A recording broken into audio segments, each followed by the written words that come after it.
On USS Washington's radar screen, a contact appeared at 8400 yards. Battleship. The operator called it out. Captain Davis confirmed it. Rear Admiral Willis Lee gave no order to fire, not yet. 5 miles away, through absolute darkness, the Japanese battleship Kirishima swept the water with searchlights.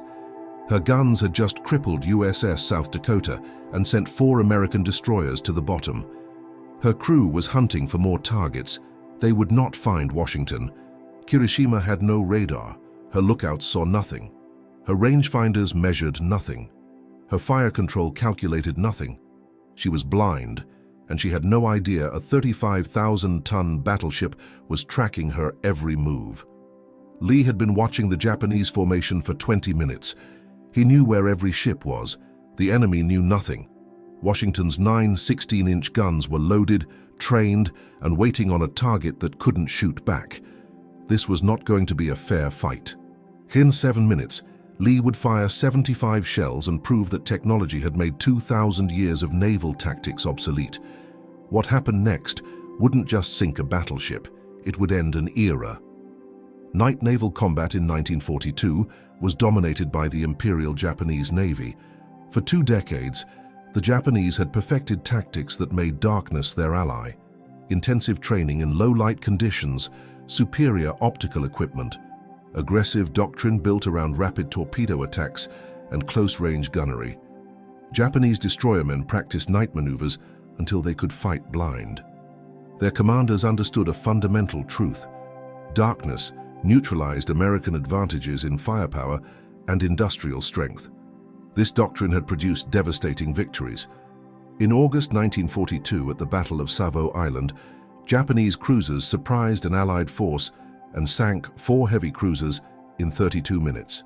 American ships had early radar systems, but commanders did not trust the technology. By the time lookouts made visual identification, Japanese long-lance torpedoes were already in the water. The battle became a case study in what went wrong when radar was available but not properly used. USS Chicago had SC air search radar.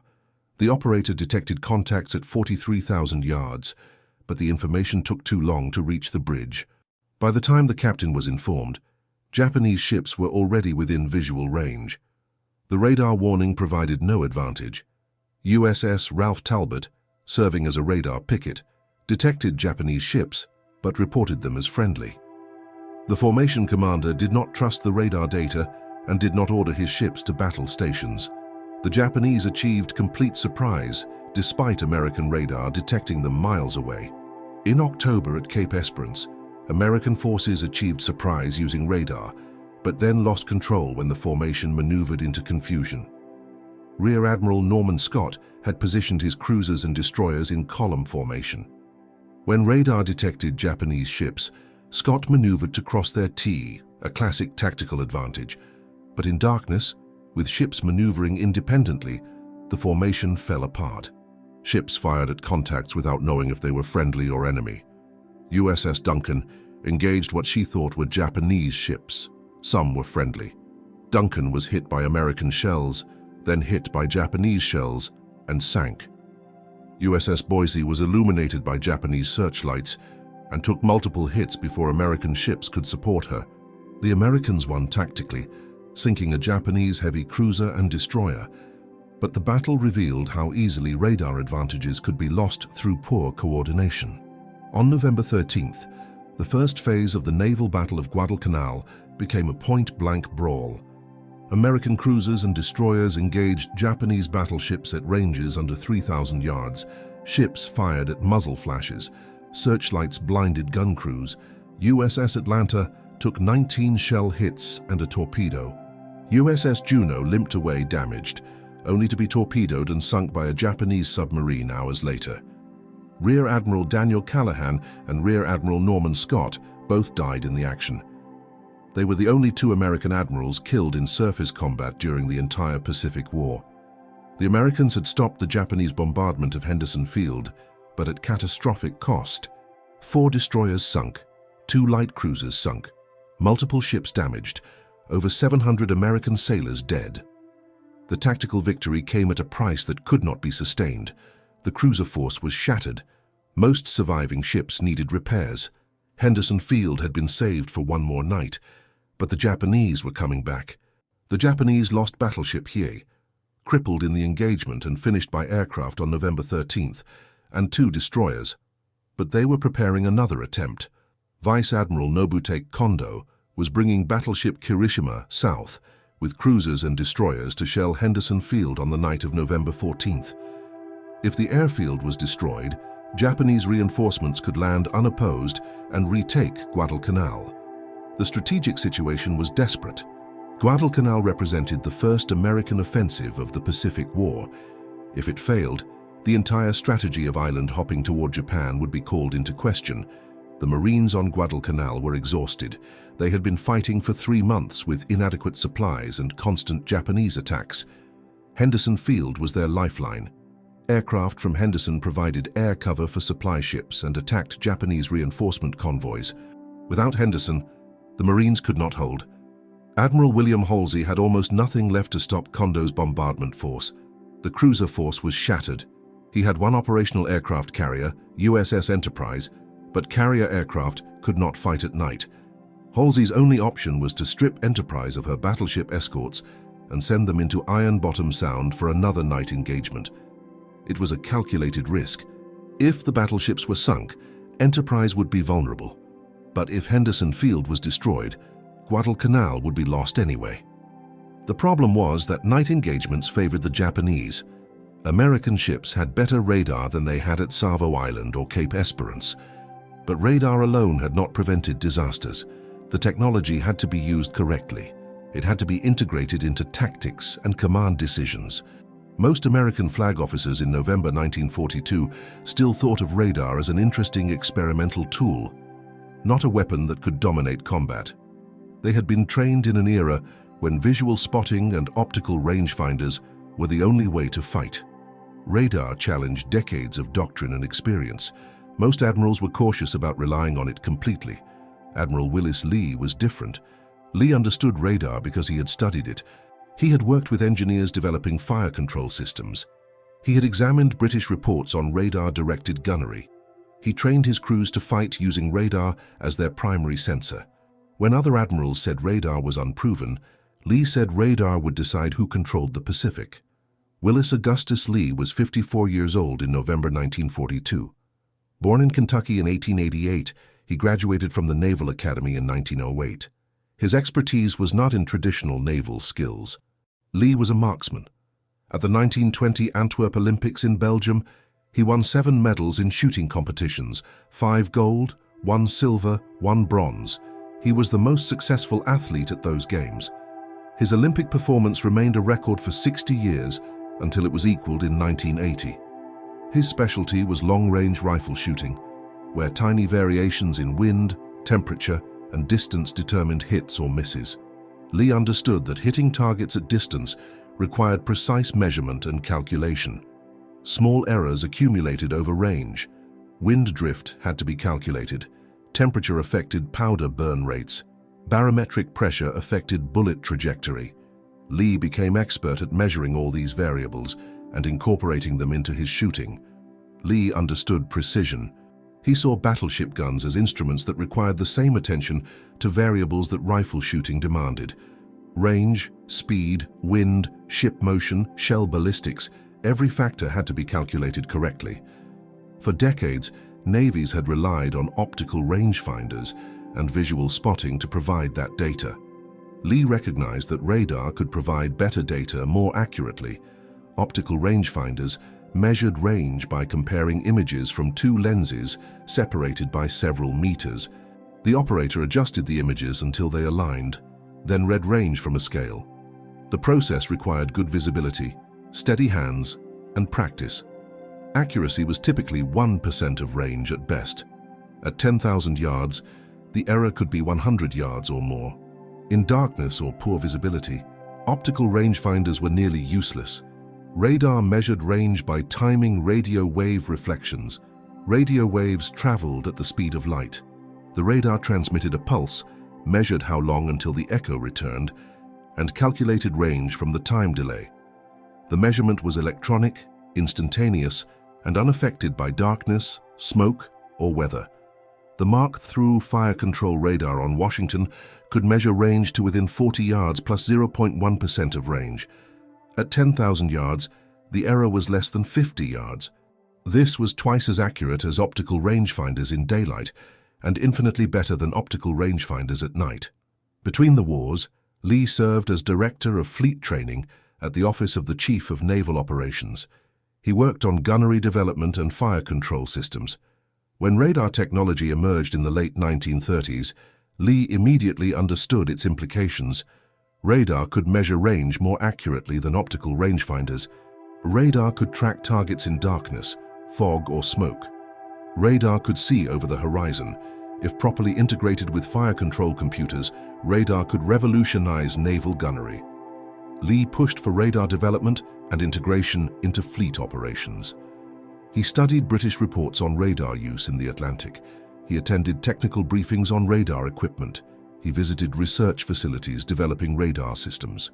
By the time radar-equipped ships began deploying to the fleet in 1941 and 1942, Lee probably understood radar capabilities better than anyone at flag rank. Lee was given command of Battleship Division 6 in August 1942. The division consisted of two new North Carolina-class battleships, USS Washington and USS South Dakota. Both ships carried 9 16-inch guns in 3 triple turrets. Both had advanced radar systems. Both were fast, capable of 28 knots. Lee made Washington his flagship and immediately began training his crews in radar-directed gunnery. Lee's approach was radical. Traditional doctrine said radar was a backup to visual systems. Use radar to find targets, then switch to optical control for firing. Lee made radar the primary sensor.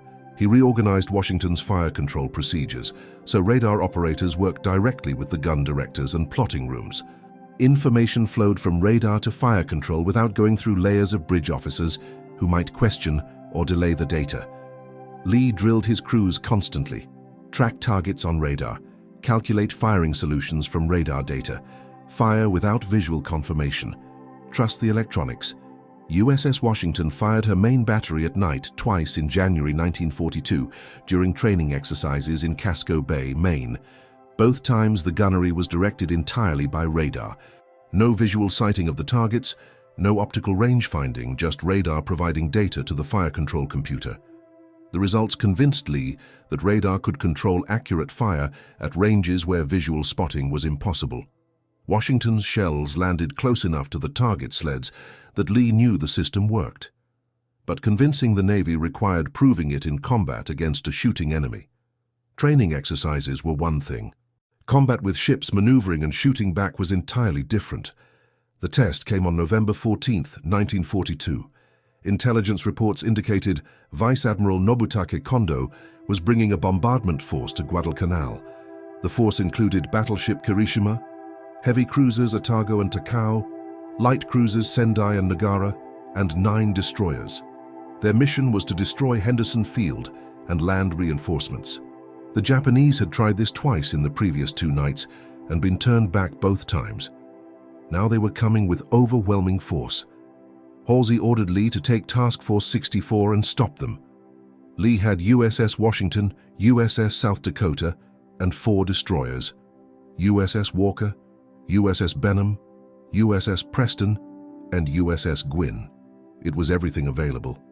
Most other American warships in the area were damaged or low on fuel or ammunition. Lee knew the odds: 6 ships against 1 battleship, 4 cruisers, and 9 destroyers. The Japanese had overwhelming numerical superiority. They had more guns, they had more torpedoes, they had better night fighting experience. They had the tactical initiative because they knew where they were going and when they needed to arrive. Lee would have to intercept them in waters the Japanese knew intimately. Lee's only advantage was radar. He intended to use it completely. His plan was simple: position his force to intercept the Japanese as they approached Guadalcanal, use the destroyers as a screen to deal with Japanese destroyers, and absorb the initial torpedo attacks. Keep the battleships back in darkness where Japanese visual spotting could not find them. Use radar to track Japanese capital ships. Wait until the range was right, then open fire with radar-directed salvos. The plan required perfect radar performance, perfect fire control calculations, and enough luck to avoid being hit by torpedoes or found by Japanese searchlights. Lee accepted these risks because any other approach meant fighting on Japanese terms. And fighting on Japanese terms meant losing. Task Force 64 approached Guadalcanal from the south on the afternoon of November 14th. Japanese reconnaissance aircraft spotted the formation and reported the sighting. The Japanese identified the force as one battleship, one cruiser, and 4 destroyers. The identification was wrong, but close enough to alert Kondo that American ships were in the area. Both sides knew a battle was coming. The question was who would gain advantage when the fighting started. At 2300 hours, Lee's force rounded the western tip of Guadalcanal and headed north into Ironbottom Sound. The passage between Guadalcanal and Savo Island was about 8 miles wide. It was a confined space for battleship operations. Maneuvering room was limited. The water was filled with wrecks from previous battles. Survivors from earlier engagements were still in the water on rafts. The tactical situation was as bad as it could be for capital ships. But Lee had no choice. If he stayed outside the Sound, the Japanese would bombard Henderson Field unopposed. He had to engage them here. The night was dark. No moon. Low clouds blocked starlight. Visibility was less than 1 mile. The sea was calm with a light chop. The air was hot and humid. Temperature was about 85 degrees. The smell of jungle vegetation drifted across the water from Guadalcanal. Occasional lightning flashed in distant thunderstorms. It was perfect weather for radar and terrible weather for visual spotting. Washington's SG radar began picking up contacts beyond Savo Island at 23:05 hours, multiple groups of ships moving south. Lee watched the radar plot display. He counted contacts, more than a dozen vessels in 3 groups. The Japanese bombardment force was approaching on schedule. Lee positioned his destroyers in line ahead of the 2 battleships, Walker leading, then Benham, Preston, and Gwynn. The destroyers were spaced about 600 yards apart. Washington followed about 2,000 yards behind Gwynn. South Dakota was supposed to follow Washington by another 2,000 yards, but Captain Gatch maneuvered independently, and South Dakota's position varied throughout the engagement. Commander Thomas Fraser on Walker had the most advanced radar in the destroyer force. His SG radar, similar to Washington's, picked up the Japanese destroyer screen at 12,000 yards. Fraser was an experienced destroyer commander who understood radar capabilities. He recognized the contacts as enemy destroyers and reported to Lee. Fraser requested permission to launch torpedoes at the contacts. Destroyers carried 10 torpedoes in 2 quintuple mounts. Launching early would allow the torpedoes to run toward the enemy formation. Some might hit. More importantly, Japanese ships detecting incoming torpedoes would maneuver to avoid them, disrupting their formation. Lee refused the request. He had a specific reason. He did not want American torpedoes and Japanese torpedoes running in the same water space. In darkness, with multiple ships maneuvering, nobody could be certain where all the torpedoes were. An American ship might maneuver to avoid Japanese torpedoes and run into American torpedoes instead. Friendly fire from torpedoes was a real danger in night combat. Lee ordered the destroyers to engage with guns only and maintain their screening position. Hold fire until the enemy was close. Keep the formation between the Japanese and the battleships. Absorb the initial attacks. The destroyers understood their mission. They were expendable. The battleships were not. The Japanese spotted the American destroyers first. Destroyer Ayanami, leading the Japanese destroyer screen, detected ships ahead at approximately 11,000 yards. The Japanese had no radar, but their optics were excellent, and their lookouts were rigorously trained for night combat. Japanese destroyers carried powerful optical rangefinders and excellent binoculars. The lookouts had been dark adapted for hours. They could see farther than most people would think possible. Ayanami's commander, Lieutenant Commander Tamichi Hara's counterpart on that ship. Historically, Ayanami's captain was Lieutenant Commander Tamichi Hara, but the narrative names him as Lieutenant Commander Sato Tomokatsu, immediately identified the contacts as enemy warships and made his decision. He would attack with torpedoes first, then illuminate with searchlights and open fire. Ayanami launched a spread of Type 93 torpedoes.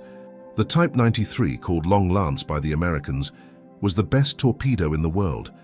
It was 24 feet long and weighed 2 tons. The warhead contained 1,000 pounds of high explosive.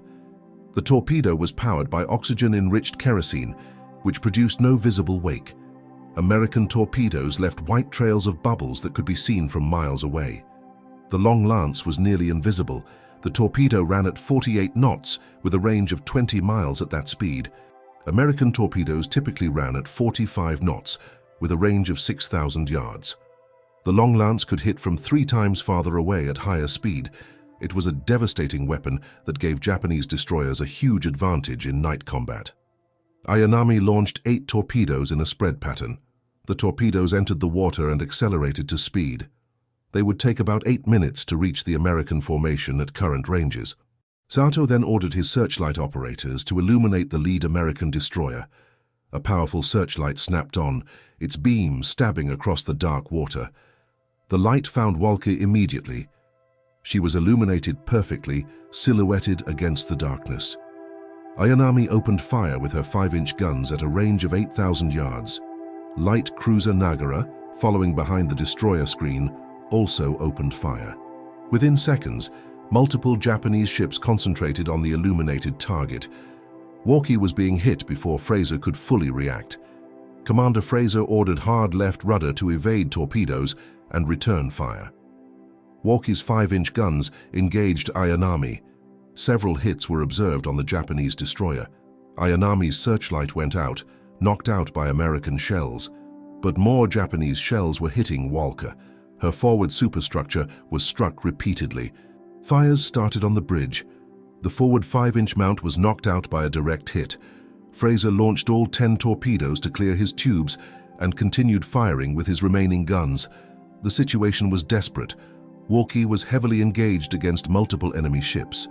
Fires were spreading. Casualties were mounting. At 23:26 hours, a shell penetrated Walker's forward magazine. The magazine contained several tons of ammunition for the 5-inch guns and smaller weapons. The explosion was catastrophic. The entire forward section of the ship from the bow to the bridge disintegrated in a massive fireball. The blast killed everyone forward instantly. Walker broke in 2. The forward section sank immediately. The aft section remained afloat for perhaps 30 seconds before capsizing and sinking. Commander Fraser died instantly. Most of the crew died in the explosion or went down with the ship. 76 men were killed. Approximately 60 survivors went into the water wearing life jackets. They would spend hours in the darkness waiting for rescue. Preston was second in line about 600 yards behind Walker. Lieutenant Commander Max Storms saw Walker explode ahead. He continued forward toward the enemy.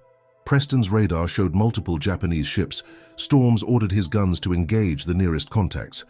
Preston's 5-inch battery opened fire at destroyer Ayanami and light cruiser Nagara. Japanese destroyers Uranami and Shikinami returned fire. Preston was hit almost immediately.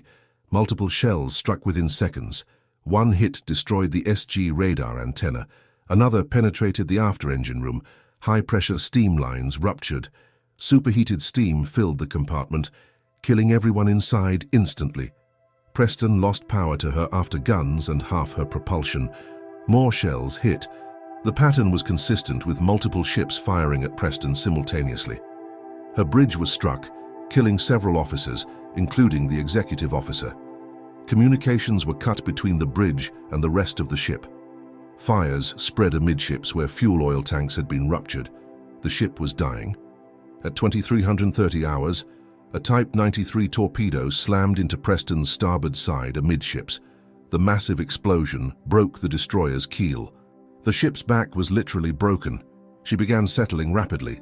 Storms ordered abandon ship. He stayed on the bridge, helping men escape. Less than 30 seconds after the abandon ship order, Preston rolled over to starboard and sank bow first. 116 men died, including Captain Storms. About 90 men survived and went into the water. Benham was third in line. Lieutenant Commander John Taylor saw both lead destroyers sinking ahead. Explosions lit up the darkness. Burning fuel oil spread on the water. Taylor ordered an emergency turn to starboard to avoid collision with wreckage and survivors. As Benham turned, a Type 93 torpedo struck her bow. The torpedo hit at the waterline about 30 feet back from the stem. The explosion was enormous. The entire forward section from the bow back to the bridge was blown off. The forward gun mounts simply disappeared. The bow structure vanished. Anchor chains, cable lockers, forward crew berthing spaces, forward magazines, all gone. But the torpedo hit forward of the main watertight bulkhead. The bulkhead held. Water rushed in through the destroyed bow section, but stopped at the bulkhead. Benham's stern section from the bridge aft remained intact and watertight. Taylor managed to stabilize the ship. The engines still worked. Steering was functional using the rudder, but Benham could only make 5 knots with her bow gone. The water resistance was too great. She was out of the fight. Taylor withdrew south toward Guadalcanal, hoping to beach the ship for emergency repairs. Remarkably, Benham stayed afloat all day November 15th. She attempted to reach Guadalcanal, but could not make headway. Finally, at 1938 hours, after nearly 20 hours afloat with her bow missing, Benham was scuttled by gunfire from USS Gwynn. All crew members survived. Nobody was killed by the torpedo hit. It was the only good news from the destroyer engagement. Gwynn was 4th and last in line. Lieutenant Commander John Fellows saw the 3 lead destroyers hit ahead. Explosions and fires indicated the destroyer screen was being overwhelmed. Fellows ordered Gwynn to engage with all guns and prepare to maneuver independently. Gwynn's 5-inch battery fired at multiple Japanese targets. At 2332 hours, a Japanese shell hit Gwynn's after engine room. The explosion killed several men in the engineering spaces and disabled 1 engineer. But Gwynn remained operational on her remaining engine. She could still make about 20 knots. Fellows continued engaging until Lee ordered the surviving destroyers to withdraw at 0045 hours. In 15 minutes, the American destroyer screen had been effectively destroyed.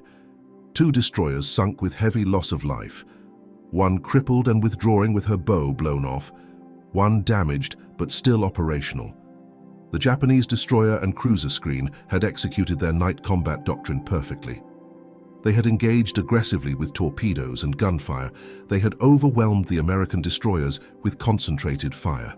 They had broken through the screening force and cleared the way for Kirishima and the heavy cruisers to engage the American battleships. This was exactly what Japanese destroyer doctrine called for: destroy the screening units, then allow the capital ships to engage the enemy battle line. This was exactly the scenario Lee had feared, but accepted as unavoidable. His destroyers could not match Japanese destroyers in night combat. The Japanese had better torpedoes, better training, better tactics, and more experience, but Lee had positioned his destroyers to absorb the initial attack and protect the battleships. The destroyers had done their job at terrible cost. Now it was up to Washington and South Dakota to complete the mission. Everything depended on the battleships using their radar advantage before the Japanese found them. USS South Dakota had maneuvered independently when the destroyer action started. Captain Thomas Gatch was an aggressive officer who wanted to close with the enemy. He moved South Dakota ahead of Washington to engage. At 2338 hours, South Dakota's SC air search radar picked up surface contacts at 18,000 yards. The SC radar was less capable than the SGE, but it could detect large ships at long range. Gatch ordered his main battery to prepare to engage. The gun crews loaded armor-piercing shells. The fire control team began tracking the contacts. South Dakota was preparing to fire when disaster struck. South Dakota's electrical system failed. The failure was caused by human error compounded by poor design. During the afternoon, electrical repairs were being conducted. A circuit breaker tripped. The chief engineer manually reset the breaker while it was still under load. Navy regulations prohibited this because it could cause cascading failures. That is exactly what happened. Resetting the breaker under load caused it to trip again. When it tripped, it caused other breakers in the circuit to trip. The failures cascaded through the electrical distribution system. Within seconds, the entire ship lost power. Everything went dark. Radar screens went black. Gun directors lost power. Fire control computers shut down. Communications went dead. Ventilation stopped. Even emergency lighting failed in some compartments. Damage control teams worked frantically in complete darkness, trying to restore power.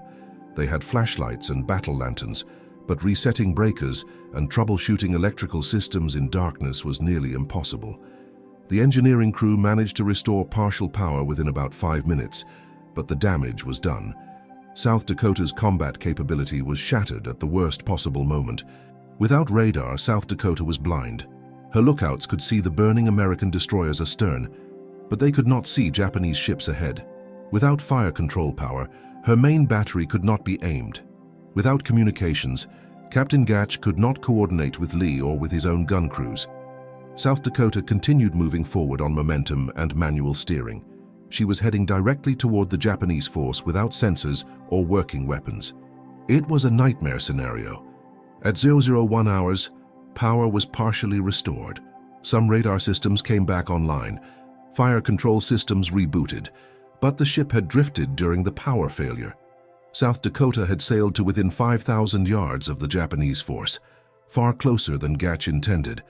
Japanese cruiser Atago detected the American battleship at close range and illuminated her with a searchlight. The powerful beam found South Dakota immediately.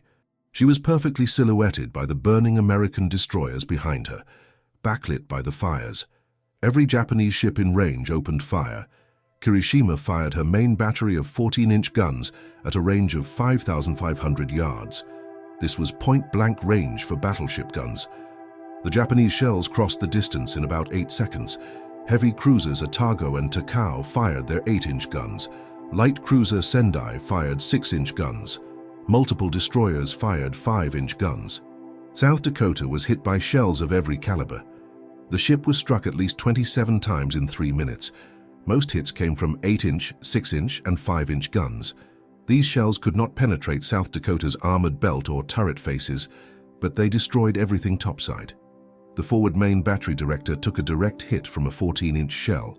The shell did not penetrate the armored director, but the impact destroyed the optics and knocked out the crew inside. Men were killed by concussion, even though the shell did not explode. The radar antennas were shattered by shell fragments. Gun mounts were hit. The number 3 turret took an 8-inch shell hit on the barbette, but the shell did not penetrate. Fires started in multiple locations. The superstructure was riddled with holes. 39 men were killed. 59 were wounded. The ship looked like she had been through a scrap metal shredder. South Dakota's armor did its job. None of the hits penetrated vital spaces. The engines kept running. The ship maintained speed. The main battery turrets could still fire in local control without the directors, but South Dakota was effectively out of the fight. She could not use radar. She could not use centralized fire control.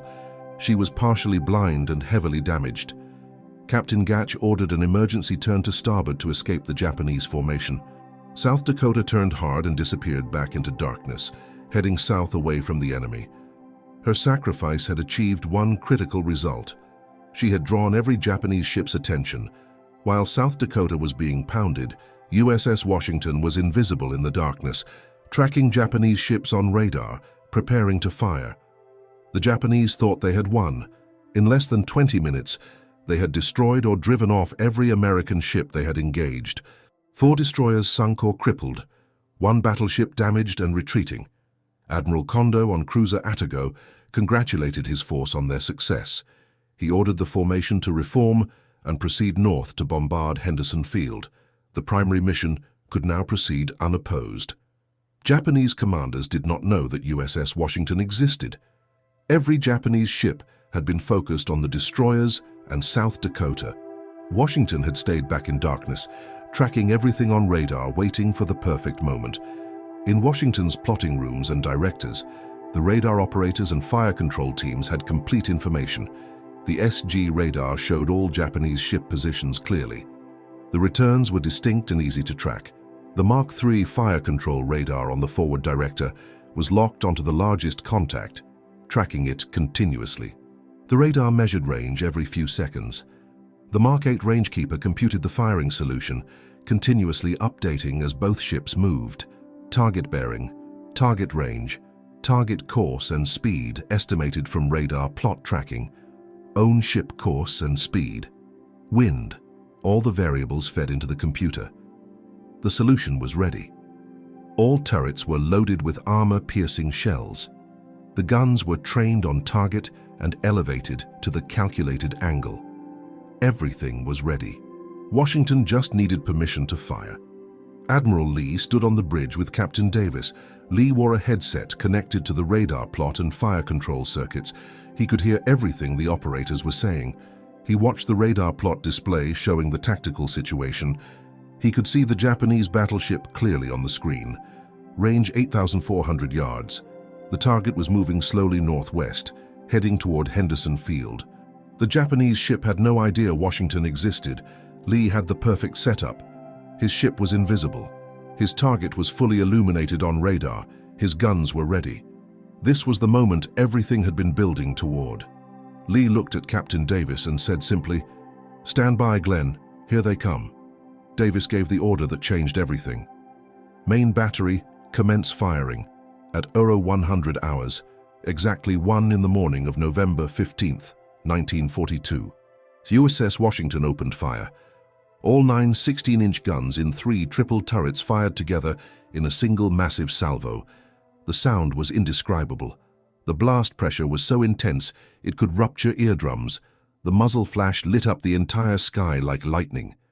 The ship shuddered and heeled slightly to starboard from the recoil force. 9 shells weighing 2,700 pounds each flew toward Kirishima at 2,600 feet per second. That is about 1,800 miles per hour. The shells were in the air for approximately 20 seconds, while they covered 8,400 yards. Each shell was an armor-piercing projectile. The shell body was forged steel. The nose was hardened to penetrate armor. Inside was about 40 pounds of high explosive with a base detonating fuse. The fuse was designed to explode after penetration, not on impact. The shell would punch through armor plate, travel into the ship, then explode inside, where it would cause maximum damage. The ballistic trajectory was carefully calculated. The shells left Washington's guns at about 45-degree elevation. They arced upward to a peak height of about 20,000 feet, then descended at a steep angle toward the target. The steep angle meant the shells would penetrate Kirishima's deck armor, which was thinner than her side armor. The Japanese on Kirishima had no warning. They could not see Washington. Their lookouts were focused forward toward Henderson Field. The first indication they had of danger was when 9 shells arrived. The first salvo hit Kirishima's superstructure and foredeck. 2 shells struck the forward superstructure. Both exploded. The bridge area was smashed. The rangefinder on top of the bridge tower was destroyed. Fire control equipment was wrecked. Communications lines were cut. Electrical cables were severed. Fires started immediately as fuel lines and hydraulic lines ruptured. Kirishima's captain, Sanji Iwabuchi, was on the bridge when the shells hit. He was knocked down by the concussion but survived. Most of the bridge crew was killed or wounded. Iwabuchi got to his feet and tried to assess the damage. Smoke filled the bridge. Electrical power flickered. Communications to other parts of the ship were cut. He could not determine where the firing was coming from. He ordered return fire but was not sure what target to fire at. The gun crews could see muzzle flashes off to the south, but the range was unknown. Washington's gun crews were already reloading. The hydraulic rammers pushed new shells into the breaches. Each shell was mechanically lifted from the magazine below, brought up through the turret structure and loaded. Powder bags followed. Each gun required 6 powder bags. The breeches closed and locked automatically. The entire loading cycle took about 30 seconds. The second salvo was ready to fire. The fire control solution had been updated based on the latest radar ranging. Washington fired again at 130. This salvo hit Kirishima forward and amidships. 1 shell penetrated the armored deck near turret number 1, the forwardmost turret. The shell went through the deck and exploded in a compartment just above the forward magazines. The explosion caused fires and flooding. Damage control parties immediately flooded the magazines to prevent detonation. This saved the ship from catastrophic explosion, but it also disabled turret number 1. With the magazine flooded, the turret could not be supplied with ammunition. Another shell hit the forward superstructure and destroyed the backup fire control position. A third shell hit the foremast and brought down the main fire control director. The director fell onto the deck, crushing men below. Kirishima's main battery fire control was now effectively destroyed. Kirishima tried desperately to return fire. Her aft turrets 3 and 4, were still operational. The local gun captains in those turrets could see muzzle flashes from Washington's guns. They trained their turrets toward the flashes and fired. Kirishima got off several salvos of 14-inch shells at Washington, but without working fire control systems and without radar, the Japanese gunners had no accurate range. They estimated Washington was about 10,000 yards away, based on the brightness of the muzzle flashes. They were close. Washington was actually at 8,600 yards, but close was not good enough. The Japanese shells flew toward where Kirishima's gunners thought Washington was. The shells passed over Washington's masts, missing by perhaps 200 feet. One witness on Washington said, "They must have been mighty close, but close doesn't count." Washington's third salvo fired at 0101. All 9 guns again. This salvo concentrated amidships. 3 shells hit Kirishima's machinery spaces. 1 shell penetrated the side armor and exploded in the forward engine room. The explosion was devastating. Boilers were ruptured. Steam lines burst. Turbines were damaged. The engineering crew was killed or driven out by superheated steam. Another shell hit near the after-engine room with similar results. Kirishima started losing power. Her speed dropped from 20 knots to 15, then to 10. The ship was dying. The 4th salvo fired at 0101 to 30, 2 more penetrating hits amidships and aft. 1 shell went through the deck and exploded in a machinery space near the steering gear. The hydraulic lines that powered the steering were destroyed. Kirishima lost steering control. The ship began turning slowly in a circle, unable to control her direction. Another shell destroyed the hydraulic pumps that powered the training mechanism for turrets 3 and 4. Kirishima's aft main battery was now useless. The turrets could not be trained or elevated. The ship had lost all main battery capability. The fire control teams in Washington's plotting rooms watched the radar return. They could see the target was slowing and appeared to be turning. Something was clearly wrong with the Japanese ship. The fire control solution was updated for the changing target motion. The 5th salvo fired at 0102. 2 more hits. 1 shell exploded in crew berthing spaces on the port side. Over 100 men were killed instantly. The other shell hit the after superstructure and destroyed the emergency steering position. Fires were now burning from bow to stern. Kirishima was completely ablaze. The 6th salvo fired at 0102-30. 1 massive hit near the waterline on the starboard side.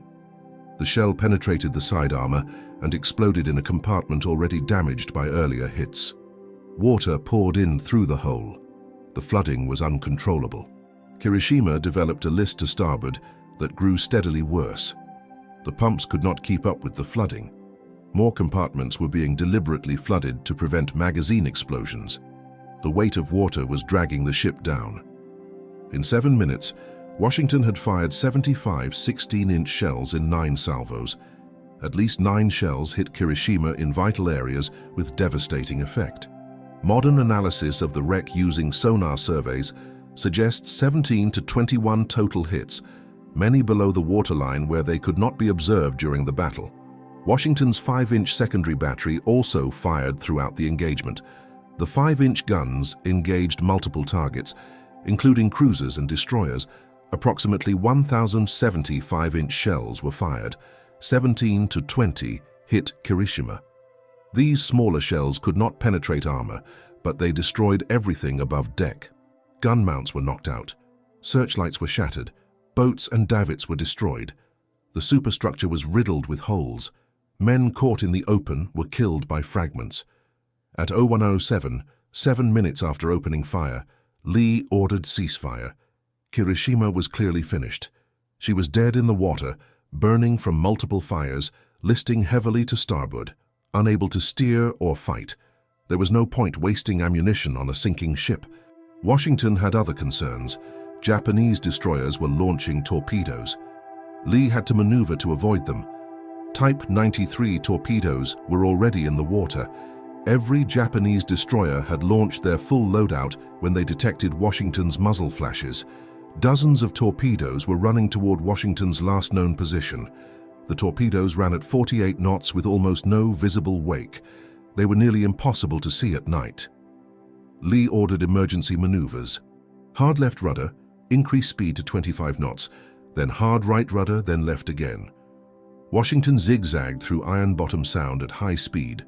Lookouts on Washington spotted torpedo wakes crossing ahead of the ship. More wakes passed astern. Washington was surrounded by torpedoes running in multiple directions, but Lee's constant maneuvering kept the ship clear. The Japanese had aimed at where Washington should have been based on her gun flashes. They could not adjust aim without radar. Lee's zigzag pattern meant Washington was never where the torpedoes expected her to be. It was a close call. Several torpedoes passed within 100 yards, but none hit.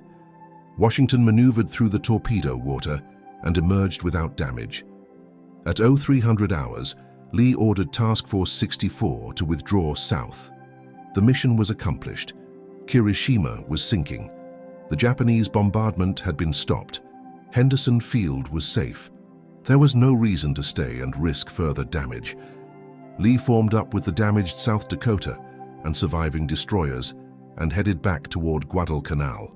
Behind Washington, Kirishima was in her death throes. Japanese destroyers Asagumo and Teruzuki came alongside to evacuate survivors. Captain Iwabuchi and most of the crew abandoned ship. Over 2,000 men were rescued. Light cruiser Nagara attempted to take Kirishima in tow, but the damage was too severe. The battleship was flooding in multiple compartments. The list to starboard reached 18 degrees and kept increasing. The ship was settling by the bow. At 0325 hours, 3 hours and 25 minutes after Washington's first salvo, Kirishima capsized and sank. 212 men went down with her. The ship sank about 712 miles northwest of Savo Island in water over 2,000 feet deep. USS Washington had accomplished what no other American battleship would achieve during World War II. She had defeated an enemy battleship in a one-on-one surface engagement. More importantly, she had proven that radar could dominate naval combat. Washington had tracked Kirishima on radar for over 20 minutes while remaining invisible to Japanese lookouts. Washington had fired 9 salvos of calculated fire without visual spotting and achieved devastating accuracy. The engagement demonstrated that electronics had become more important than eyesight in naval warfare, but understanding the full significance of the victory took time. The official Navy action reports focused on Admiral Lee's tactical skill and crew training. Captain Davis wrote in his report that radar was critical, but many readers interpreted this as radar being helpful rather than decisive. Senior officers still thought of naval combat in terms of visual range gunfire and torpedo attacks. The idea that ships could fight entirely by electronics was difficult for men trained in traditional methods to fully accept. Captain Davis understood what had happened. In his action report, he made a statement that would prove prophetic. Radar has forced the captain or officer in tactical command to base a greater part of his actions on what he is told rather than what he can see. This was revolutionary. For centuries, naval commanders had operated by looking at the enemy and making decisions based on visual information. They could see the enemy formation. They could see where shells were landing. They could see damage on enemy ships. Now they would sit inside ships and make decisions based on electronic displays showing dots and numbers. The nature of naval command had fundamentally changed, but changing command required more than technology. It required new doctrine, new training, and new organizational structures. In November 1942, these did not exist. They were created in the months after Guadalcanal based on lessons from Washington's victory. The Navy began developing formal procedures for organizing radar information. Before Guadalcanal, radar operators worked in scattered locations around ships with no standardized procedures. After Guadalcanal, the Navy began centralizing radar displays, plotting tables, and communication systems into dedicated spaces. By January 1943, the Navy formally designated these spaces as combat information centers. Trained personnel staffed the CIC to maintain situational awareness for the commanding officer. The CIC concept was developed directly from lessons learned at Guadalcanal. If Washington had possessed a fully developed CIC in November 1942, the battle might have been even more one-sided. As it was, Washington's crews improvised effective procedures that became the foundation for future CIC doctrine. The Navy also created formal training programs for radar operators and CIC personnel. Before Guadalcanal, radar training was minimal and inconsistent. After Guadalcanal, the Navy established schools teaching operators how to interpret radar returns, track multiple targets, maintain plots, and communicate effectively with bridge officers and weapons stations. Officers received training in how to command using radar data as their primary information source. The curriculum emphasized that radar was not a backup to visual systems. It was the primary sensor, especially at night. Tactical doctrine changed fundamentally. Before Guadalcanal, formations were designed around visual signaling and optical fire control. Ships operated in columns or lines where each ship could see the next. Flag signals controlled maneuvers. After Guadalcanal, formations were designed around radar coverage. Ships with superior radar systems were positioned where they could track the most contacts. Multiple ships coordinated fire using radar data shared by radio. Task force commanders were required to use ships with the best radar as flagships, regardless of which ship was most powerful.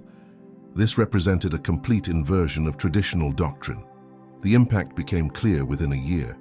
In November 1942, American forces were barely holding their own in night battles against the Japanese. By November 1943, Japanese ships avoided night engagements unless they had overwhelming numerical superiority. 3 night surface actions in the second half of 1943 demonstrated American dominance. At Vela Gulf in August, American destroyers using radar detected Japanese destroyers at long range, maneuvered into position, and destroyed 3 Japanese destroyers with radar-directed torpedo attacks before the Japanese knew American ships were present. At Empress Augusta Bay in November, American cruisers and destroyers defeated a Japanese force using radar-directed gunfire. At Cape St. George in November, American destroyers intercepted and destroyed 3 Japanese destroyers in a night action entirely controlled by radar. American forces took minimal damage in all 3 engagements. Night combat had become an American advantage. The Japanese tried desperately to adapt. They examined wreckage from sunken American ships and found radar equipment. They understood the principle of using radio waves to detect ships, but they were years behind in development. Japanese radar in 1943 was roughly equivalent to American radar in 1941. The equipment was less reliable, had shorter range, and lacked the sophisticated displays that American systems featured. By the time Japan developed working surface search radar comparable to the American SG, it was 1945, and the war was nearly over. Even then, Japanese radar was fitted to only a handful of ships. Japanese commanders also struggled with the psychological impact of fighting an enemy they could not see. For 2 years, Japanese destroyer and cruiser captains had dominated night battles through superior training and aggressive tactics. They developed confidence that bordered on arrogance. Japanese night fighting doctrine was taught throughout the Navy as the gold standard. Now they were being beaten consistently by ships they could not see, firing from ranges where visual spotting was impossible. The confidence built over 20 years of training evaporated. Captains who had been aggressive became cautious. Units that had pressed attacks began withdrawing when radar-equipped American ships appeared. The psychological shift was as important as the tactical shift. Several experienced Japanese commanders were killed in late 1942 and throughout 1943, trying tactics that had worked perfectly before Guadalcanal. They closed to short range for torpedo attacks and were destroyed by radar-directed gunfire before they could launch. They tried to use searchlights to illuminate targets and were hit by ships firing from beyond searchlight range. They attempted to evade by maneuvering at high speed and were tracked continuously by radar. The fundamental problem was that they were fighting an enemy using a technology they could not detect and could not counter. It is impossible to develop effective tactics against a capability you do not understand. Admiral Lee understood this completely. After the battle, he wrote a letter to Admiral Halsey that demonstrated remarkable insight and humility. Lee stated that American superiority at Guadalcanal was due almost entirely to radar. He wrote explicitly, "We realized then, and it should not be forgotten now, that our entire superiority was due almost entirely to our possession of radar. Certainly, we have no edge on the Japs in experience, skill, training, or performance of personnel." Lee was absolutely correct. Japanese crews were superbly trained. Japanese officers had more combat experience. Japanese doctrine was more developed. Japanese equipment, especially torpedoes, was in many ways superior. The only American advantage was radar, and that one advantage was decisive. Lee never received full public credit for this insight during his lifetime. He was awarded the Navy Cross for his actions at Guadalcanal. The citation praised his leadership and tactical skill. He was promoted to Vice Admiral in 1944 and given command of all fast battleships in the Pacific Fleet. As Commander Battleships, Pacific Fleet, he participated in every major campaign from 1943 through 1945, but most histories of Guadalcanal focused on the desperate surface actions of November 12th and 13th, where Admirals Callahan and Scott died, leading close-range attacks against overwhelming odds. Those actions had clear heroes and dramatic sacrifice. Lee's victory on November 14th-15th received less attention because it appeared too easy. Washington suffered 0 casualties. She was not even scratched. It did not look like the same kind of heroic struggle.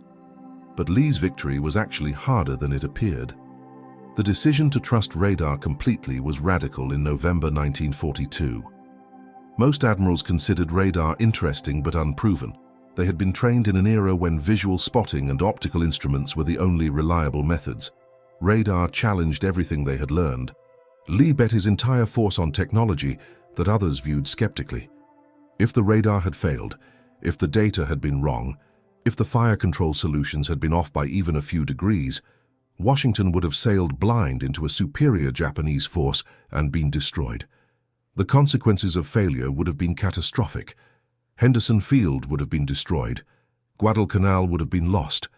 The entire Pacific offensive would have stalled. Lee's genius was understanding that radar was more reliable than human vision in darkness, and then having the courage to act on that understanding. That understanding came from years of study. Lee had spent 3 years as a director of fleet training, studying gunnery systems.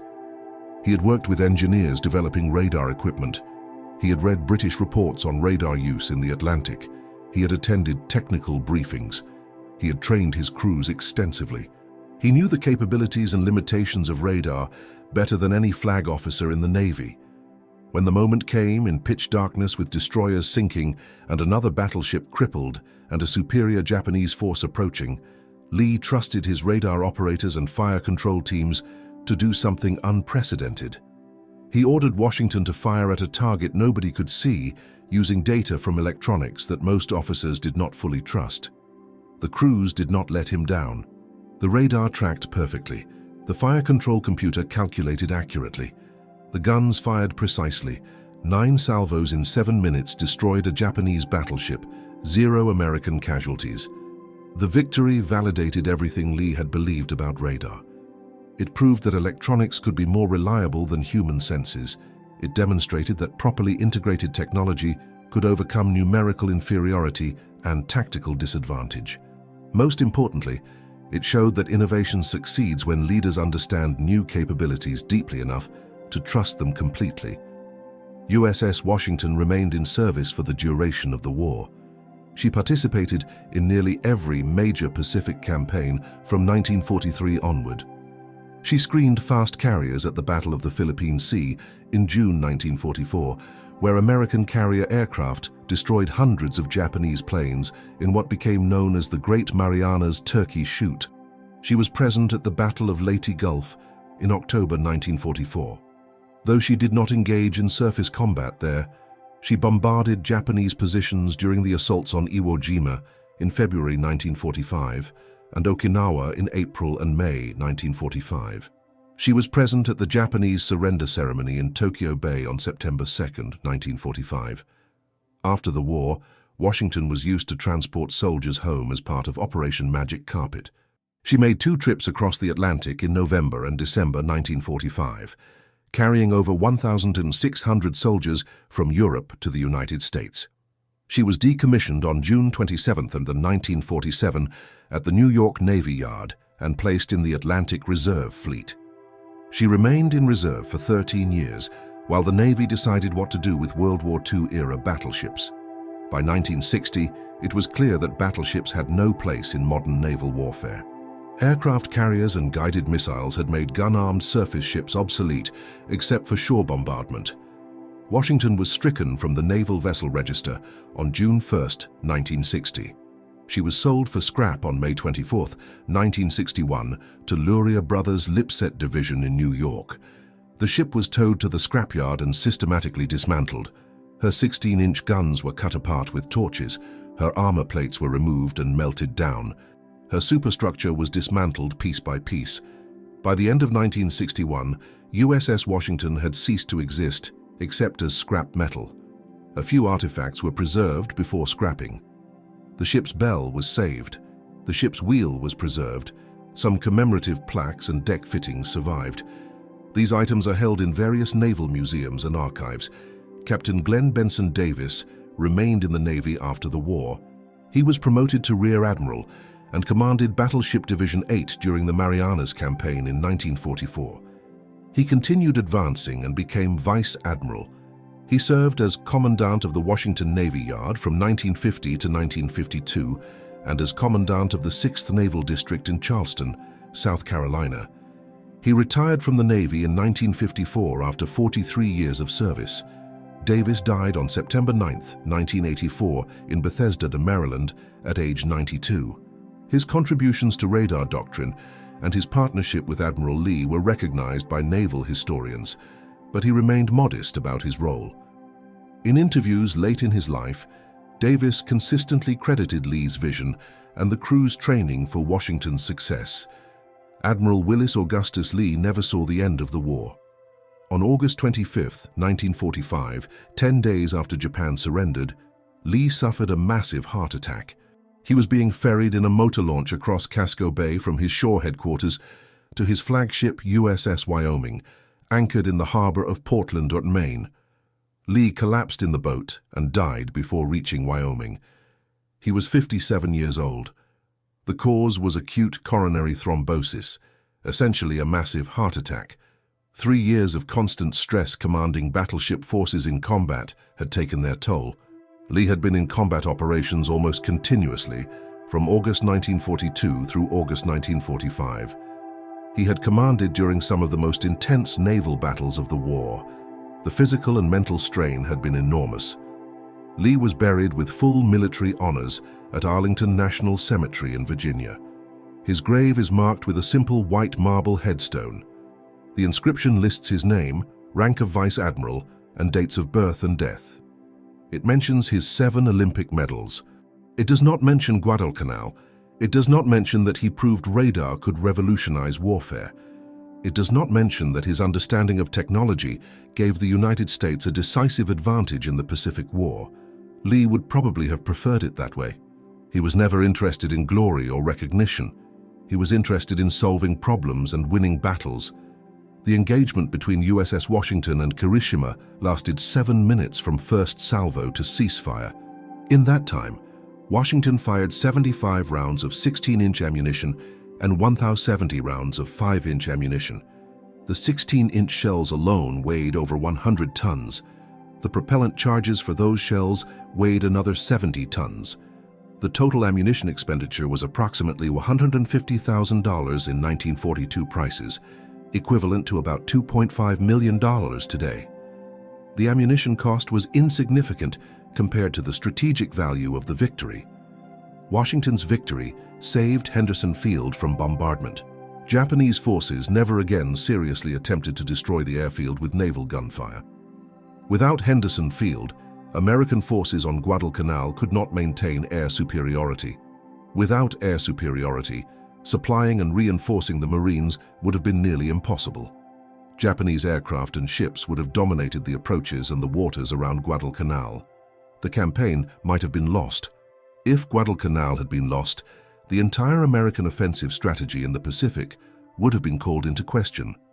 The island-hopping campaign toward Japan depended on establishing forward bases. If the first major attempt at establishing a base failed, it would have taken months or years to rebuild the forces and try again. But the greater long-term impact was proving that radar could dominate surface naval combat. Before November 15, 1942, radar was viewed as experimental technology that might be useful in some circumstances. After that night, radar became recognized as the foundation of modern naval warfare. Every navy in the world began intensive radar development programs. Ships were retrofitted with radar. New ships were designed from the keel up with radar as a primary sensor. Tactics and doctrine were rewritten around radar capabilities. The era of visual range combat ended. The era of electronic warfare began. The transformation happened remarkably quickly. In January 1942, fewer than 100 American warships had any kind of radar. By January 1945, virtually every American warship had multiple radar systems: fire control radar, air search radar, surface search radar, identification systems. Ships carried half a dozen different radar systems, each optimized for different functions. The electronic equipment became as important as the guns. Some historians argue that radar was the single most important technology of World War II naval warfare, more important than aircraft carriers or submarines or any single weapon system. The lesson from USS Washington's victory is not ultimately about technology. It is about leadership willing to trust new technology when conventional wisdom says otherwise. Admiral Lee had decades of experience in an era when battleships fought with visual spotting and optical rangefinders. Every instinct developed through 34 years of naval service should have told him to be cautious with experimental electronics. His career had been built on mastering traditional gunnery. He was probably the best gun expert in the Navy. He could have relied on traditional methods because that was what he knew best. Lee didn't supplement traditional methods with radar. He replaced them entirely. This wasn't reckless experimentation. It was conviction built on rigorous preparation. He had studied the engineering principles behind radar technology. He had analyzed every combat report from the early war that mentioned electronic detection. He had drilled his crews through countless exercises, refining procedures until radar operation became instinct.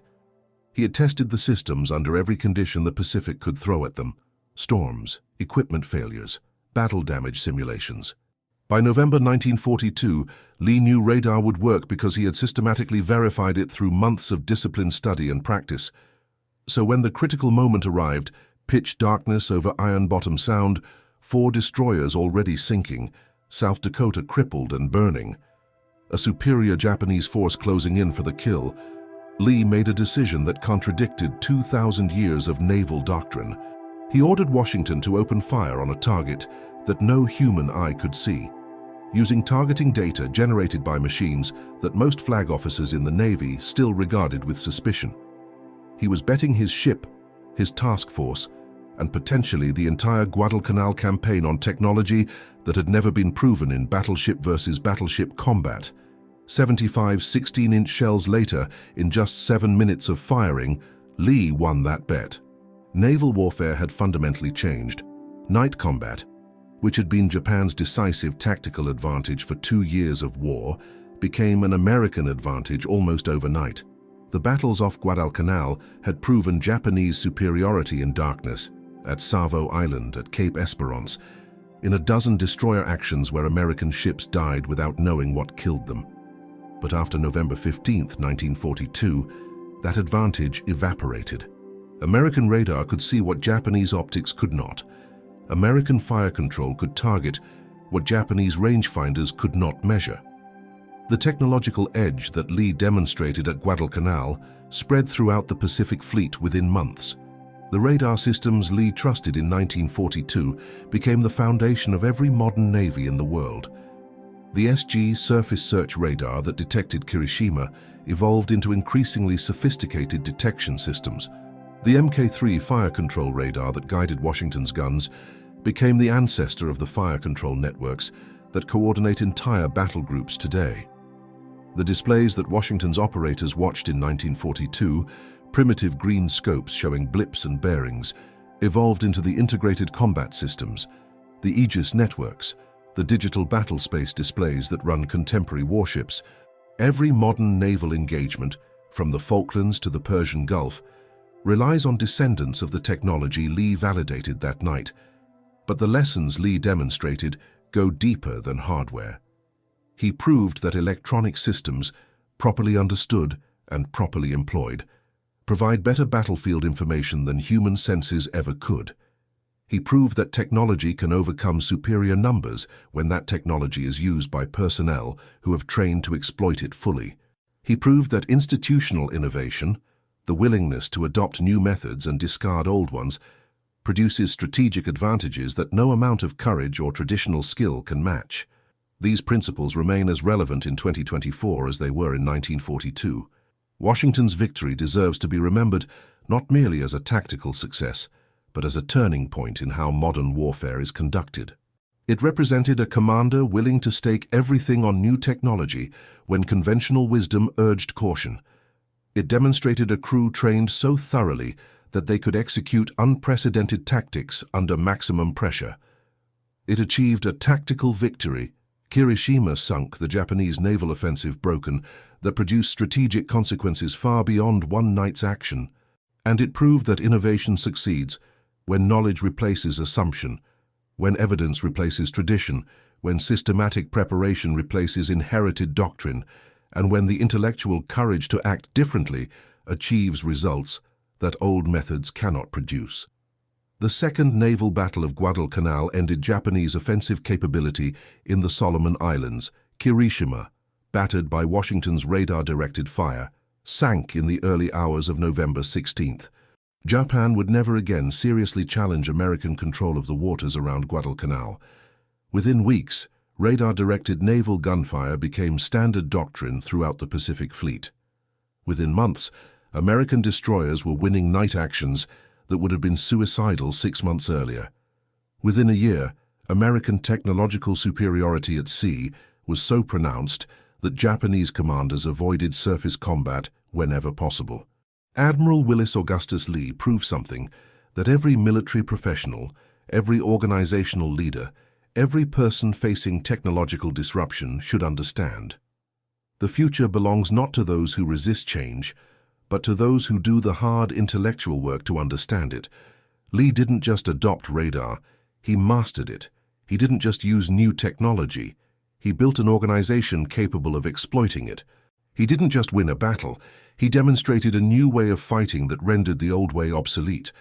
That is why, 80 years later, we remember Washington's 7 minutes of fire,